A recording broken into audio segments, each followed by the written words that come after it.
Southwest Florida's news source. This is Fox 4 News at 6. I'm not 100% sure he's got blood in his veins. I think it might be ice.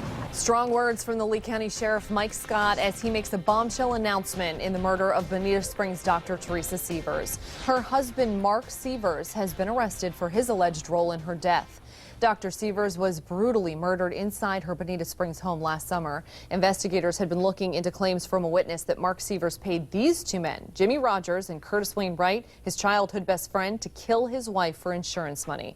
Well, now Wright has agreed to a plea deal. He's pleaded guilty and will spend 25 years in prison in exchange for testimony against Teresa Sievers' husband, Mark. 4 in Your Corner has complete team coverage of this breaking story. We want to send it right over to Fox 4 anchor Patrick Nolan. He's live at the Lee County Sheriff's Office where Sheriff Mike Scott talked about this arrest tonight. Patrick.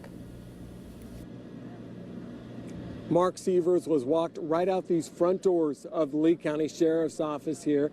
Didn't say much as that was happening, and he walked in front of a pack of local media. The sheriff, as you can see here, a lot of them still doing their live shots, just like Fox 4 right now. The sheriff indicating he expected there to be a lot of community interest and media interest in this story, and perhaps that's why they took the unusual step of walking a suspect out the front doors of the Lee County Sheriff's Office here. Now, Mark Sievers did not say a word, just looked straight ahead as he walked out in that red jumpsuit. He was in cuffs, surrounded by detectives. The sheriff was nearby as well. He did not answer any questions being shouted at him from the many reporters who were gathered along the sidewalk in front of the sheriff's office. So since he wasn't answering any questions there, the question for the sheriff was, did he say anything inside the sheriff's office as he was about to be walked out? Let's take a listen to what the sheriff had to say.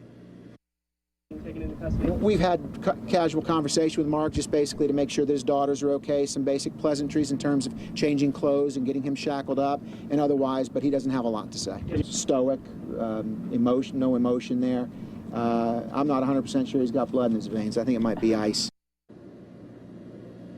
So the sheriff suggesting that there might be ice running through Mark Sievers' veins. Remember, initially after his wife was killed, investigators did speak with him. Then they said at some point he stopped cooperating with the investigation, as they put it. The sheriff declining to say where Mark Sievers will be held within the Lee County jail system. We know there's more than one facility, but he seemed to suggest he didn't think it was a good idea that he and the other two suspects all be in the same facility for such a high-profile case. As you know, the Sievers have 2 daughters. The sheriff talked about that briefly, and the sheriff also telling us that the daughters were inside the sheriff's office here being processed, as he put it. In other words, some paperwork there. They also had some counselors on hand to explain to the girls what was happening. He did not say exactly where the girls will go next, but he did suggest there were plenty of relatives involved, including Dr. Sievers' family, some of whom live out of state, but he said they are very relieved about today's arrest. Reporting live from the Lee County Sheriff's Office in South Fort Myers, Patrick Nolan, Fox 4 in your corner. All right.